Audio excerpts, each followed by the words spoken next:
exercised. Mano hentuak madhimbe lenya kormgajuang wabro luo ni godeo machigni kendang nwa kel ni godo me makare ahinya. Ewecho manyien, kamachielo jodak ma Pumwani ei Magarini County ma Kilifi koro kwedo bad migao mochung'ne lope pacho ka NLC kuom pimo lopegi e yo ma ok owinjore ni maro osebedo gi gwandruok mathoth e kinde mokadho. Tene kod jaod bura ma Magarini Harry Kombe. Jodak go koro dwaro mondo migao mochung'ne lope opim lobno kaluwore kod tong' mantiere kaka yor geng'o gwandruok ma kinde ka kinde wilo. Ne gilose romo mano kelo kanyakla migepe mopogore opogore mochung'ne arita e alwora makono.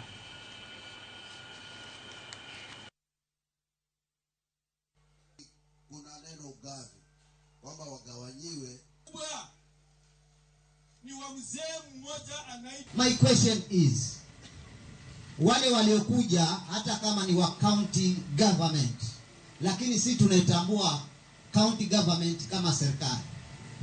Na yule DC aliyekuja wakati ule ile exercise before haijafanyika, alikuwa ni DCC kama yule alikuja juzi hapa.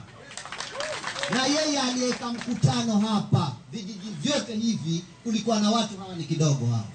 Na tukakubaliana ya kwamba tutaenda kwa mfumo wa jembe kwa jembe. Kumetoka utata wa huo upimaji. Sisi kama tunavyoishi kutoka jadi ni kwamba tunaishi kijamii na ardhi zetu ni za jamii. Hivyo basi kama ni kupimwa ni tupimiwe kulingana na mipaka yetu ya kijamii, lakini sio kwamba tuletewe settlement. Settlement kawaida ina hali zake. Ombi lao ni kwamba wanataka wapimiwe ule upimaji unaitwa wa jembe kwa jembe. Na sisi hatuwezi tukapinga kama hayo ndio maoni yao.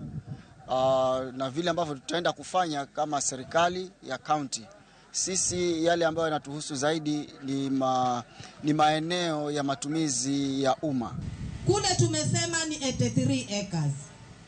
Kapu 313 ni 962 acres. Zenye zilipimwa ni 300. Zile zingine ziko wapi?